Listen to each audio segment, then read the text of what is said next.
잘 주무셨나요? 네. 잠을 잘 못 주무시는 분들이 계신 것 같아서. 자, 우리 찬송가 한 장 보겠습니다. 369장. 찬송가 369장. 통일 찬송가로는 487장입니다. 369장. 제이진 마틴 노래구조.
기도하심으로 5월 29일 우리 새벽 아침 기도 예배 하나님 앞에 드립니다.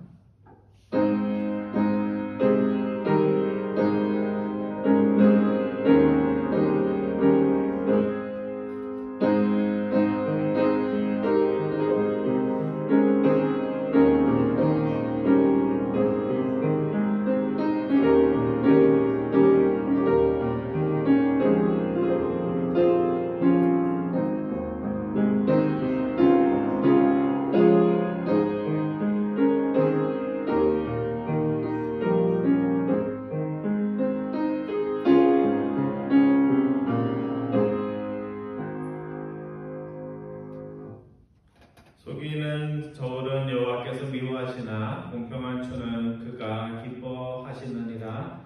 정직한 자의 성실은 자기를 인도하거니와 사악한 자의 패역은 자기를 망하게 하느니라. 사랑의 하나님 감사드립니다. 항상 연약하고 부족하여서 지혜의 길을 가지 못하고 항상 우리의 어리석음을 따르며 사는 저희들을 또 이 시간 주님의 전으로 불러 모아 주셔서 기도할 수 있도록 인도해 주시니 감사드립니다.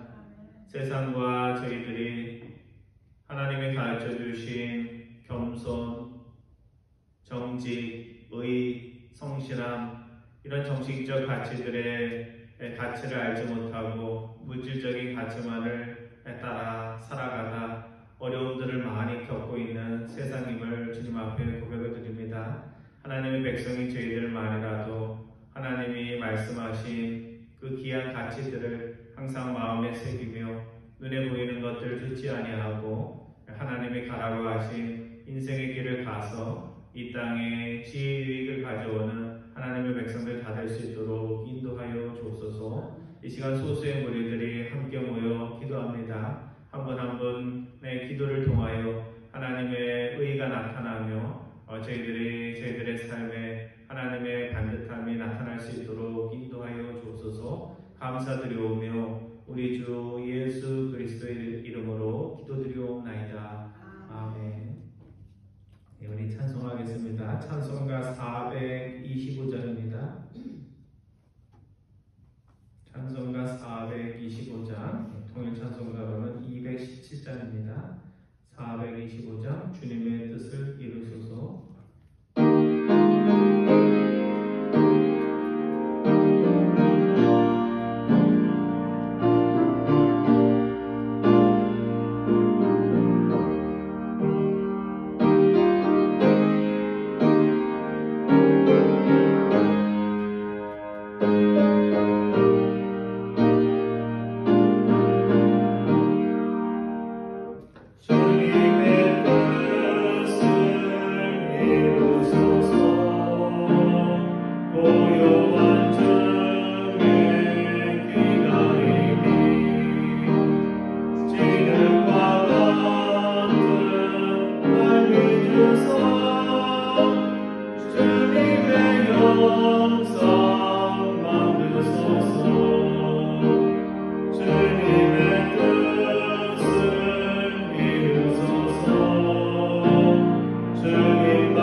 여러분은 여러분이 보기에 정직한 자입니까?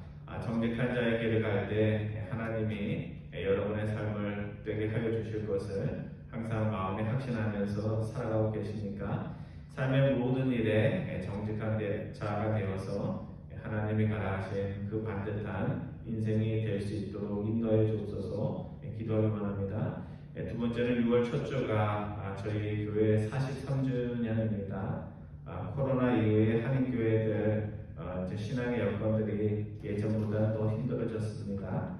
진정 하나님을 찾고 하나님 말씀을 배우며 그리스도를 믿는 행복한 교회들, 그런 교회들이 더 힘을 얻을 것입니다. 그런 교회 될 수 있도록 기도해 주시기 바랍니다. 세 번째는 6월 첫 주에 시작하는 주입성경 공부, 또 교우들의 영육간의 강건함을 위해서 조혜수 집사님 딸 힘벌리 잘 회복될 수 있도록, 또 생각나는 교우들을 위해서 현장 예배 돌아오지 못한 우리 교우들 어디에 있든지 믿음 잘 지킬 수 있도록 위해서 기도해 주시기 바랍니다. 우리 세 가지 기도 적어놓고 함께 기도하겠습니다.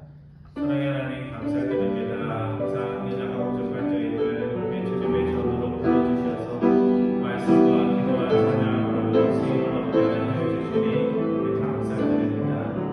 세상이 정직하지 못한 것이 아니라 저희 믿는 하나님의 백성들 안에 정직함에 대한 확신이 없어서 정직한 자의 아들 주시는 하나님의 복을 믿지 못하여 저희들이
사랑의 하나님, 저희들 하나님의 말씀을 배우며 하나님의 소중하다는 것들을 많이 배웁니다. 정직, 겸손, 의, 고결한 인생, 이 모든 가치들을 하나님의 백성들이 확신을 가지고 살아갈 수 있도록 주님께서 인도하여 주셔서 세상에 이러이러해서 저희들이 못하는 것이 아니라 저희들 안에 큰 확신이 있기에 그 확신을 통하여 세상에 보여주지 못하는 그런 삶을 살며 복음을 증거할 수 있는 하나님의 백성들 다 될 수 있도록 인도하여 주옵소서. 6월 첫 주가 되면 저희 교회 43주년입니다. 주님, 43년 동안 주님께서 지켜주신 것이고 또 43년 동안 하나님의 백성들이 이 자리에서 기도하며 예배드렸습니다. 이 교회가 하나님께 기쁨이 되는 교회 될 수 있도록 인도하여 주시고 참으로 하나님을 알아서 하나님을 아는 기쁨과 감격이 충만한 교회 될 수 있도록 인도하여 주옵소서. 6월 첫 주에 시작하는 우리 주일 성경 공부 주님께서 홍대를 주셔서 하나님을 아는 기쁨과 재미가 있는 그런 시간 될 수 있도록 인도하여 주옵소서. 병원에 퇴원해서 회복 중에 있는 주예수 집사님의 딸 킴벌리 양 주님께서 기억하여 주셔서 잘 회복될 수 있도록 인도하여 주시고 또 손자를 얻은 이은주 권사님 가정 주님께서 축복하여 주셔서 험한 이 땅에 태어나 인생을 살아가는 생명에게 주님께서 지혜와 건강을 허락하여 주옵소서. 교회에 오랫동안 현장 예배 나오지 못한 우리 교우들 좋은 믿음 지킬 수 있도록 주님께서 인도하여 주시고 또 교회를 떠난 분들 어디에 있든지 더 좋은 믿음의 생활할 수 있도록 주님께서 은혜 내려 주옵소서. 감사드리오며 우리 주 예수 그리스도의 이름으로 기도드리옵나이다. 아멘. 오늘 하나님이 저에게 주시는 말씀은 잠언서 11장 말씀입니다.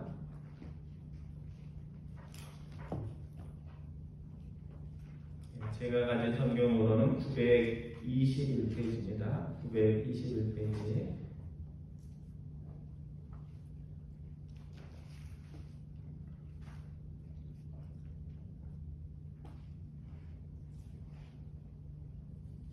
잠언서 11장 1절부터 11절까지 1절부터 11절까지 우리 교독하겠습니다.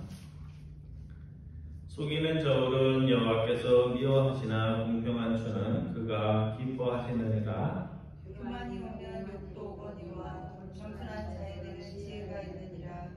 정직한 자의 성실은 자기를 인도하거니와 사악한 자의 배역은 자기를 망하게 하느니라. 재물은 진노하시는 날에 구입하나 공의는 죽음에서 건지느니라. 완전한 자의 공의는 자기의 길을 곱게 하느니와 악한 자는 자기의 악으로 말미암아 넘어지리라. 정직한 자의 공은 자기를 건지려니와 사악한 자는 자기 악에 잡히리라.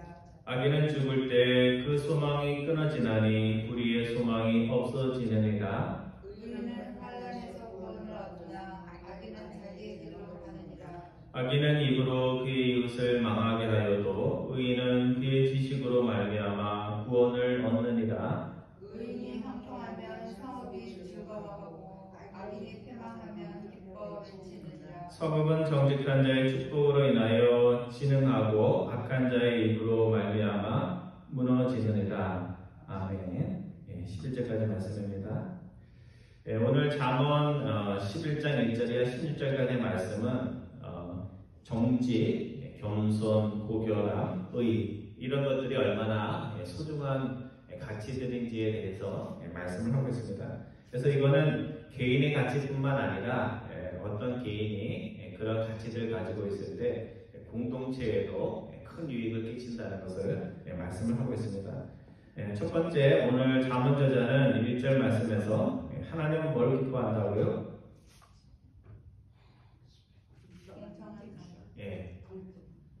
하나님은 공평한 주인데 정직을 기뻐하고 부정직함을 미워한다, 이렇게 말씀하고 있습니다. 자, 우리 1절 말씀 우리 다시 한번 다 같이 공부합니다. 시작. 속에는 저울은 여호와께서 미워하시나 공평한 주는 그가 기뻐하시느니라. 그러니까 장사할 때 얘기겠죠. 미국의 어느 전자회사에 크리스라는 엔지니어가 있었습니다. 그래서 전자분야에 대단한 실력을 가지고 있었는데 회사가 이제 경영 위기를 맞아서 회사가 잘 되지 못하는 그런 회사를 다니고 있었습니다. 그때 경쟁 회사가 필립스라는 전자회사였는데 그곳의 기술부장이 크리스를 만나자고 해서 식사 대접을 하면서 요번에 신제품 만든 거 그 자료를 넘겨주면 망할 회사에 그런 거 있어봤자 뭐하냐, 나에게 넘겨주면 내가 후하게 사례를 하겠다, 그렇게 지휘를 했습니다. 이때 크리스는 이런 말을 듣고 단호하게 거절합니다. 그런 이야기는 다시 하지 마십시오. 우리 회사가 지금 많이 힘든 것은 사실이지만 양심을 파는 일은 하지 않을 것입니다. 회사도 그렇고 교회도 그렇고 가정도 그렇고 어려울 때 항상 유혹이 오죠. 근데 그것을 이렇게 거절할 것입니다. 근데 크리스가 다니는 회사는 정말 얼마 가지 않아서 파산하게 됐습니다. 그래서 크리스는 이제 회사가 망해서 실업자가 되었습니다. 그런데 어느 날 필립스 전자회사의 사장이 전화를 했습니다. 전화 내용은 한번 만나자고 하는 것이었습니다. 그래서 이제 실업자가 됐으니까 무슨 일로 만나자고 하나 하면서 약속된 날에 찾아갔는데 필립스 전자회사를 찾아갔더니 그곳에 있는 사람들이 크리스를 열렬하게 환영하면서 맞아주는 것입니다. 그래서 영문을 몰라서 어리둥절해 하자 사장은 크리스를 높은 위치에 임명을 했다고 하면서 그 회사 다니는 사람들과 환영을 해주었던 것입니다. 그래서 다음 크리스가 도둑거리면서 어떻게 자기를 믿고 이와 같은 중책을 맡기냐 이렇게 물었더니 사장이 그 이유를 설명을 했습니다. 전임 부장이 정년퇴직을 하면서 특별히 당신을 추천했습니다. 실력도 있고 또 뭐도 있어요? 정직하기도 해서 당신의 정직함 때문에 추천을 해서 그 말을 듣고 내가 감동을 받아서 당신을 뽑게 되었다, 이렇게 이야기를 했습니다. 그래서 크리스는 전문성과 관리 능력을 인정을 받아서 그 회사에서 전문 경영인이 되었다는 그런 이야기입니다. 사람들은 정직하면 그 말이 참 좋잖아요, 그렇죠? 정직하면 기분 좋아지는 말이잖아요. 그래서 정직이 좋다는 것은 다 아는데 실제 삶에 있어서 정직하냐? 그렇게 하면 또 달라지죠. 왜? 정직하면 뭔가 손해를 볼 거 없고 뭐가 될 수 있는 위기의 상황이나 이런 것들을 피할 수 있을 때, 피하려고 할 때 도움이 되지 않는 거 아닌가 하는 그런 회의의 마음들을 가지고 있습니다. 그래서 정직한 사람이 꼭 성공하는 것은 아니지만 정직한 사람이 실패를 하는 것은 정직해서 실패하는 것은 아닙니다. 정직해서 실패하는 것이 아니고 성공을 위해서 많은 것들이 필요한데 그것들을 다 가지지 못해서 성공을 하지 못하는 것입니다. 성도 여러분, 오늘 하나님의 1절에서 무엇이라고 말씀하고 있습니까? 속이는 저울을 쓰는 부정직한 자를 누가 미워한다고요? 그 가게 다니는 사람들만 미워하는 게 아니라 하나님이 미워하시고 공평한 초를 사용할 줄 아는 일을 사람보다도 하나님이 기뻐하신다. 그렇게 말씀하고 있습니다. 그래서 요즘 한국의 20대들이 이번에 뭐 선거도 그렇지만요, 제일 센시티브하게 생각하는 게 뭐냐면요, 공정이에요. 공정한 툴을 사용해서 뭘 하고 있는가, 이런 것에 관심이 많습니다. 그래서 공평한 툴을 가지고 경쟁하고 싶은데 그렇지 못한 일들이 일어날 때 한국의 20대들이 분노합니다. 그래서 요즘 한국 20대는 진보도 아니고 보수도 아니고 공평한 사람에게 표를 주겠다, 그런 마음을 가지고 있습니다. 성도 여러분, 여러분은 내가 좋아하는 사람이든지 내가 싫어하는 사람이든지 공평한 표를 가지고 그 사람을 대하고 있으니까 하나님은 속이는 저울을 가지고 살아가는 인생을 미워하시고 공평한 표를 사용할 줄 아는 그런 인생을 기뻐한다는 것, 하나님의 그 마음을 꼭 기억할 수 있기를 바랍니다. 두 번째 4번저자는 2절 말씀을 통해서 교만과 겸손을 비교하면서 겸손이 얼마나 가치 있는 것인지에 대해서 말씀을 하고 있습니다. 우리 2절 말씀 다시 한번 다 같이 공독합니다. 시작. 교만이 오면 욕도 오거니와 겸손한 자에게는 지혜가 있느니라. 교만하면 끝에 뭐가 온다고요?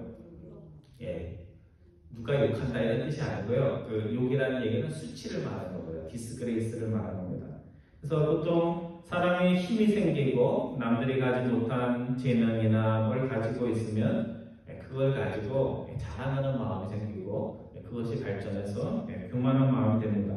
근데 오늘 잠언 저자는 교만 뒤에는 항상 디스그레이스, 수치가 온다고 그렇게 말씀하고 있습니다. 대표적인 예가 누굴까요? 성경에 교만하다가 망한 사람 누가 떠오르세요? 하만이 떠오르죠. 이 교만, 하만 뭔가 비슷하잖아요, 그렇죠? 이 꽉 찼다는 얘기거든요. 안 좋은 게 찬 것을 만이라고 하는 겁니다. 그래서 대표적인 예가 에스더스에 나온 하만입니다. 왕이 인정해주고 자신이 왕이 아닌데도 자신은 왕보다 더 높은 사람처럼 행동을 하고 있었습니다. 그래도 하나님도 자신에게 인사하지 않고 예배하지 않는다고 사람을 죽이나요? 하나님이 자신에게 절하지 않는, 믿지 않는 자를 죽이나요? 안 죽이잖아요. 그런데 이 하만은 자신에게 인사를 하지 않는 모르드게를 보고 너무너무 괘씸해가지고 모르드게는 어디 민족인가 그걸 보고는 유대인 전부를 히틀러처럼 죽이겠다고 계획을 세웁니다. 그래서 모든 계획이 착착착 나가면서 마지막에 모르드게를 죽여서 높은 장대, 큰 나무를 매달아 놓고 자신의 교만과 같은 나무죠. 장대를 해놓고 거기다가 마지막에 이 모르드게를 죽이리라 이렇게 결심을 합니다. 나중에 누가 달려요? 자기 자신이 달립니다. 그러니까 우리가 남들을 해치기 위해서, 넘어뜨리기 위해서 교만으로 만든 그 장대에는 누가 매달리냐면 내 자신이 매달린다는 것을 우리가 하만 이야기를 통해서 배워야 됩니다. 주님께서도 누가복음 14장 7절에 많은 사람들이 높은 자리에 앉는 것을 보면서 이렇게 말씀하십니다. 너희가 초대를 받아서 가면 높은 자리, 상석에 앉지 말라. 그렇지 않으면 너보다 더 높은 사람이 올 때 주인이 내게 와서 그 사람에게 좀 앉아야 되니까 다른 자리로 가시오. 그렇게 말할 수 있으면 그때 내가 부끄러워 끝자리로 가게 될 것이다. 그렇게 말씀합니다. 그러니까 자리가 있으면 어디에 가서 앉으라는 거예요? 말석, 끝자리. 뭐 너무 그래도 그거 안 되는 거지만 그래도 이렇게 좀 높은 사람이 와서 앉을 수 있는 자리는 남겨놓는 그런 마음을 가지라는 겁니다. 그래서 성도 여러분, 교만이 무엇이고 겸손이 무엇일까요? 여러 가지로 정의할 수 있지만 교만이라는 것은 자신의 있는 그대로의 모습을 보지 못하고 자신을 항상 대단한 사람으로 여기는 것입니다. 겸손이라는 건 뭐냐면 자신을 낮춘다기보다는 자신의 있는 그대로의 모습을 볼 줄 아는 것입니다. 그래서 주인이 종에게 이것을 하라 하면 종은 어떻게 해요? 이것하고 저것을 하라 하면 하고 났다고 그래서 화를 내나요? 좋은 종들은 화를 안 내죠. 마땅히 종이 해야 될 일을 했다고 그렇게 얘기를 한 거죠. 그러니까 하나님을 기쁘시게 하는 삶을 사는 것은 하나님의 관점으로 보면 너무나 당연한 겁니다. 그러니까 우리가 뭘 남들보다 조금 더 잘했다고 해서 교만할 이유가 있어요, 없어요? 저 사람보다 잘했어도 하나님 앞에서는 당연히 종이 해야 할 일을 한 거기 때문에 잘난 척하거나 교만할 이유가 없습니다. 그래서 지혜는 항상 교만한 사람을 피하고 겸손한 자를 찾아갑니다. 왜냐하면 누가 지혜를 좋아해요? 겸손한 자가 지혜를 좋아한다는 걸 알고 지혜는 항상 누구를 찾아가요? 교만한 자가 아니라 겸손한 자를 찾아가게 됩니다. 그래서 여러분과 제가 어디를 가든지 저 사람 왜 저렇게 교만해? 이런 소리를 듣는 게 아니고 저 사람 어떻게 할 줄 아는 것도 많고 재능도 많은데 저렇게 겸손할 수 있나 하는 그런 칭찬의 말을 듣는 여러분과 저 되기를 바랍니다. 세 번째로 잠언저자는 정직한 자의 인품의 고결함, 우리말로는 성실함이라고 그렇게 번역이 되는데요. 인품의 고결함의 가치에 대해서 말씀하고 있습니다. 우리 3절 말씀 다시 한번 공독합니다. 시작. 자의 성실은 자기를 인도하거니와 사악한 자의 표역은 자기를 망하게 하느니라. 우리말에는 성실이라고 번역이 되어 있는데요. 영어 성경에는 인티그리티라는 말로 번역이 되어 있습니다. 근데 이 인티그리티라는 말은 참 좋은 말인데 우리말로 번역이 어려운 말입니다. 옷고등, 통전성, 성실, 정직, 진실 이렇게 여러 단어로 번역이 되는데 정직한 자가 가지는 어떤 인품의 도덕적인 고결함 이런 것들을 말하는 것입니다. 그러니까 정직하게 계속 살다 보면 뭐가 생긴다는 거예요? 뭔가 그 사람 앞에 가면 참 고결하다 하는 그런 느낌이 오는 거예요. 그래서 한 번 정직해가고 되는 게 아니라 정직한 삶을 살고 항상 하나님 앞에서 정직하고 이웃 앞에서 정직하게 살면 그 인품에서 나오는 어떤 향기 그런 품격 그런 것들을 말하는 겁니다. 그래서 정직한 자는 어떤 도덕적 고결함을 갖추면 정직한 자가 인생을 살아갈 때 그것이 방향키가 되어서 자신이 가야 할 목적지까지 도달할 수 있도록 도와준다는 것입니다. 그런데 사악한 자의 폐역, 우리말에는 폐역이라고 번역되는데요. 영어 성경에는 크로키드니스라고 번역이 되어 있습니다. 이건 뭐냐면 사악한 자의 삐뚤어진 심성을 말하는 겁니다. 그러니까 누가 무슨 말을 하면 그냥 한 말인데 그거를 자신을 비난하는 말로 듣거나 자꾸 무슨 그 의도가 뭐냐고 묻고 이렇게 자꾸 삐뚤어지게 받는 그런 마음은 결국 심성에 구부러지면 그 사람의 인생을 폐망으로 이끈다는 그런 말씀입니다. 여러분 세상이 아무리 더럽고 남들이 아무리 잘못해도 정직한 자 안에 모든 성품이 있으면 그 사람은 어떻게 살까요? 세상이 그러면서 자신의 원칙을 버릴까요? 자신의 원칙을 버리지 않은 것이 인티그리티입니다. 그렇지만 사악한 자의 삐뚤어짐은 아무리 세상이 잘 돌아가고 주변에 좋은 사람이 많고 훌륭한 사람이 많아도 자신의 구부러진 성품 때문에 바른 길을 가지 못해서 마지막에는 어디로 간다고 해요? 멸망의 길로 갈 수밖에 없다는 그런 말씀입니다. 여러분은 여러분 안에 인티그리티가 있다고 생각하세요? 우리 안에 하나님 말씀이 쌓이고 그 실천들이 쌓이면 정직한 자의 인품의 품격이 나타나게 되어 있습니다. 항상 어디를 가든지 저 사람 사기꾼 같아 이런 말이 아니고 정말 교회 다니는 사람 같아 하는 그런 칭찬의 말을 꼭 들으시기 바랍니다. 잠언저자는 4절부터 8절까지 긴 말씀을 통해서 의인은 어려움을 당할 때 구원을 얻지만 악인은 어려움 때 스스로의 잘못으로 인해서 망하게 된다고 말씀하고 있습니다. 우리 4절부터 8절까지 말씀 한 절씩 교독합니다. 제가 4절 봅니다. 재물은 진노하는 날에 무익하나 공의는 죽음에서 건지느니라. 완전한 자의 공의는 자기의 길을 굽게 하려니와 악한 자는 자기의 악으로 말미암아 넘어지리라. 정직한 자의 공의는 자기를 건지려니와 사악한 자는 자기의 악에 잡히리라. 악인은 죽을 때 그 소망이 끊어지나니 그의 소망이 없어지느니라. 8절 말씀 같이 공독합니다. 의인은 환난에서 구원을 얻으나 악인은 자기의 길로 가느니라. 굉장히 심플하죠. 악인은 어려울 때 망하고 의인은 어려울 때 하나님이 구원해 주신다. 그런 말씀입니다. 오늘 우리가 살아가는데 재물이 큰 도움이 됩니다. 하지만 잠언저자는 4절에서 뭐라고 얘기하냐면요. 돈이 아무 소용이 되지 못하는 그런 날도 있다 하는 것을 말씀하고 있습니다. 여러분, 한국에서 제일 부자가 누구일 것 같아요? 삼성의 이재용 부회장이 이제 이게 순위가 바뀌는데 최고의 부자라고 합니다. 근데 그 사람이 지금 어디에 있어요? 지금 감옥에 있어요. 아무리 유능한 변호사가 있어도 돈으로 해결되지 않는 문제가 있다는 얘기입니다. 그래서 지금 징역 2년 6개월의 판결을 받고 지금 법정에서 구속이 됐습니다. 그래서 돈이 좋긴 하지만 돈으로 해결하지 못할 문제들이 많이 있습니다. 성도 여러분, 돈의 힘이 대단합니다. 하지만 오늘 잠언저자는 돈이 아니라 공의만이 해결할 수 있는 일들이 있다고 말씀하고 있습니다. 그래서 이 땅에서도 공의가 있어야지 되는 일이 있고, 또 우리가 인생을 마치는 그날, 그 다음에는 뭐가 필요할까요? 죽었을 때 그때는 돈을 갖고 갈 수도 없잖아요. 돈이 있어봤자 아무 소용없고, 그 다음에 결국 공의를 가지고 이 땅에서 살았는지, 또 그것을 통해서 하나님의 공의의 심판을 받은 건데 그것에 합당한지, 그런 일들이 남아있을 것입니다. 잠언저자는 악인이 넘어지고 망하는 것은 누구의 허물 때문이라고 얘기하고 있어요? 자기 자신. 그 말을 반복해서 얘기하고 있습니다. 그래서 5절 하반절에 보면 악한 자는 뭘로 말미암아?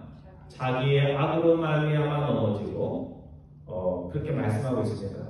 또 6절 하반절에 보면 사악한 자는 어떻게 된다고요? 자기의 악에 의해서 사로잡힐 것이다. 이렇게 말씀하고 있습니다.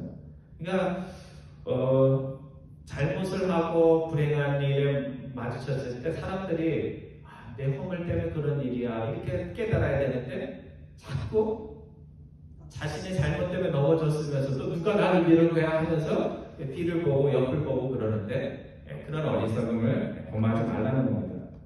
여러분, 넘어졌을 때 누가 나를 밀었어 하지 마시고 혹시나 나의 허물과 잘못으로 넘어진 것은 아닌지 살필 수 있어야 됩니다. 마지막으로 잠언저자는 본문 9절 이하 11절까지의 말씀을 통해서 한 의인의 의도, 한 악인의 악도 주변 사람들에게 큰 영향을 미친다는 것을 말씀을 하고 있습니다. 오늘 개인의 잘못을 가만히 내비둘 수가 없는 이유가 있어요. 그건 뭐냐면 악은 퍼지게 돼 있어요. 그래서 선한 일도 영향력을 미치고 악한 일도 영향력을 미칩니다. 자, 9절부터 11절까지 우리 다시 한번 교독합니다. 제가 9절 봅니다. 악인은 입으로 그의 이웃을 망하게 하여도 의인은 그의 지식으로 말미암아 구원을 얻느니라. 의인이 행하면 성읍이 즐거워하고 악인이 평안하며 기뻐 외치느니라. 11절 말씀 같이 봅니다. 성읍은 정직한 자의 축복으로 인하여 진흥하고 악한 자의 입으로 말미암아 무너지느니라. 왜 정직, 겸손, 정직한 삶의 고결함, 의 이런 것들에 대해서 잠언이 계속 반복해서 말씀을 하는 것일까? 그것은 농사를 지을 때 꿀벌이 있으면 농사 짓는데 좋죠, 그렇죠? 꿀벌들이 이렇게 꽃에 있는 걸 묻혀가지고 이렇게 다니면서 이제 농작물이 성장을 돕습니다. 근데 해충은 가만 내비두면 어떻게 돼요? 농작물을 다 해쳐가지고 농사를 지을 수가 없습니다. 이처럼 악인의 부정직, 교만, 비천함, 악은 그가 속한 공동체에 해악을 가져옵니다. 제가 경험을 해봤어요. 신학교에 있다 보니까 신학교에 대개는 다 좋은 사람들이 오는데요. 조금 신학교에 올 사람이 아닌 것 같은 사람이 오면 그 신학교 공동체가 흔들려요. 포용해주고 하는데도 그것이 잘 되지 않습니다. 정직하지 못하게 만든 가습기 소독조 때문에 사람이 죽고, 정직하지 않은 사람들이 장사를 하면 식재료를 이상한 걸 써가지고 건강한 이들의 건강이 위협을 받습니다. 오늘 본문 9절과 11절에 보면 잠언저자가 악인에 대해서 얘기하면서 악인들의 뭐에 대해서 얘기하냐면요, 입에 대해서 얘기해요. 악인은 그 입을 가지고 공동체에 뭐를 가져온다고요? 해악을 가져온다고 그렇게 말씀하고 있습니다. 그래서 9절에 보면 악인은 그 입으로 이웃을 망하게 하고 11절에 보면 악한 자는 악한 자의 입으로 공동체를 무너뜨린다 이렇게 말하고 있어요. 그러니까 악한 자는 제일 위험스러운 데가 어디예요? 입이에요. 입.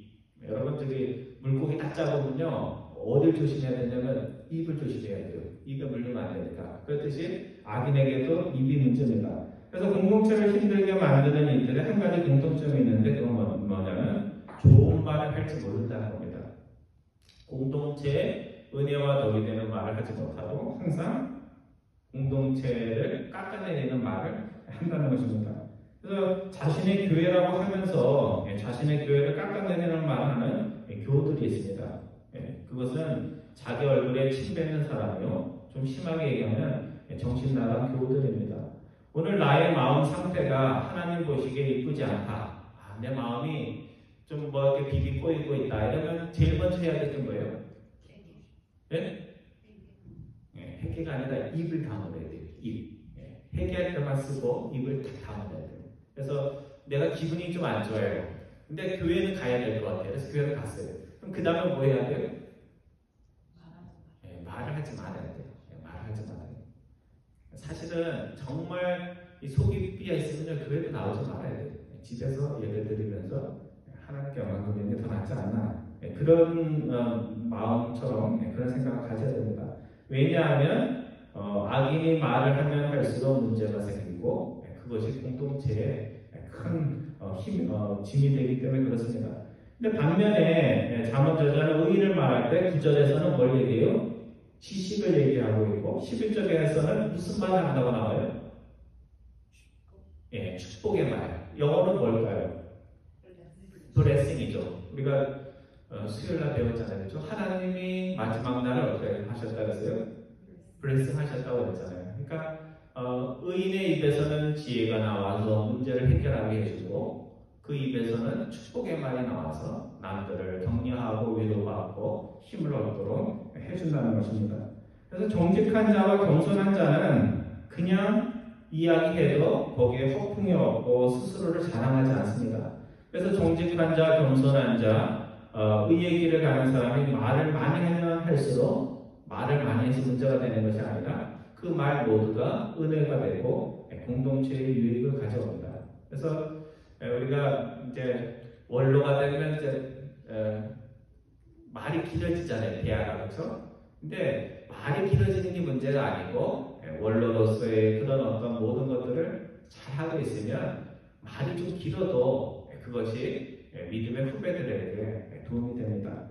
또 한 가지 10절에 보면 의인은 잘 될 때 누가 기뻐하고 공동체가 기뻐하고 악인은 패망할 때 공동체가 기뻐한다 이렇게 되어 있습니다. 의인은 잘 돼야지 사람들이 기뻐하고 악인은 어떻게 해야지?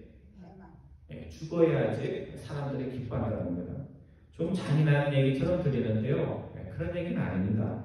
독재자들이 죽고 나면 그 독재 때문에 고통을 받았던 백성들이 다 기뻐해요. 그것은 사람이 죽어서 기뻐하는 것이 아니고 뭐 때문에 기뻐하는 거예요? 이제 그 사람이 없음으로 말미암아 고통이 사라졌기 때문에 그것 때문에 애꿎은 사람들이 죽는 그 일이 일어나지 않기 때문에 기뻐하는 것입니다.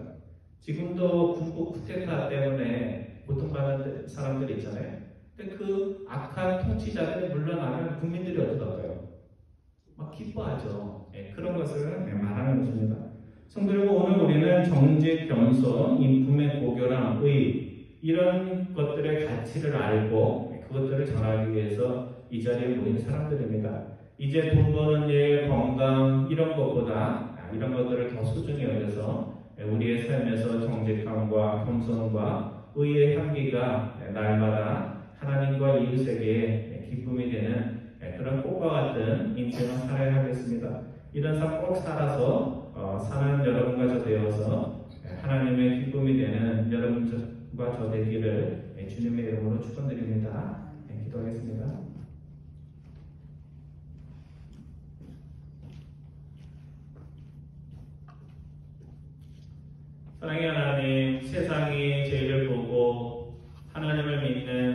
이들 안에 있는 겸손과 정직과 의와 고결함을 보고 정말 하나님을 믿으면 저렇게 될 수 있구나 하는 고백들을 해야 되는데 저희들이 세상을 보며 그것을 핑계 삼으며 세상과 똑같은 삶을 살아갈 때가 있음을 주님 앞에 고백을 드립니다.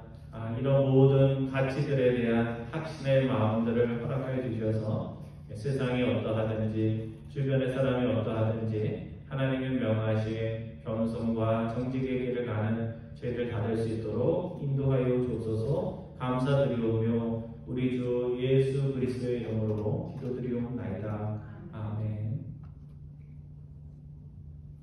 우리 찬송하겠습니다. 찬송가 394장 통일찬송가로 449장입니다. 394장 이 세상의 친구들 우리 찬양합니다.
주님이 가르쳐 주신 기도로 기도를 마치겠습니다. 하늘에 계신 우리 아버지여, 이름이 거룩히 여김을 받으시오며 나라의 마옵시며 뜻이 하늘에서 이루어진 것 같이 땅에서도 이루어지리라. 오늘날 우리에게 일용할 양식을 주옵시고 우리가 우리에게 죄진 자를 사하여 준 것 같이 우리 죄를 사하여 주옵시고 우리를 시험에 들게 하지 마옵시며 다만 악에서 구하옵소서. 대개 나라와 권세와 영광이 아버지께 영원히 싸움나이다.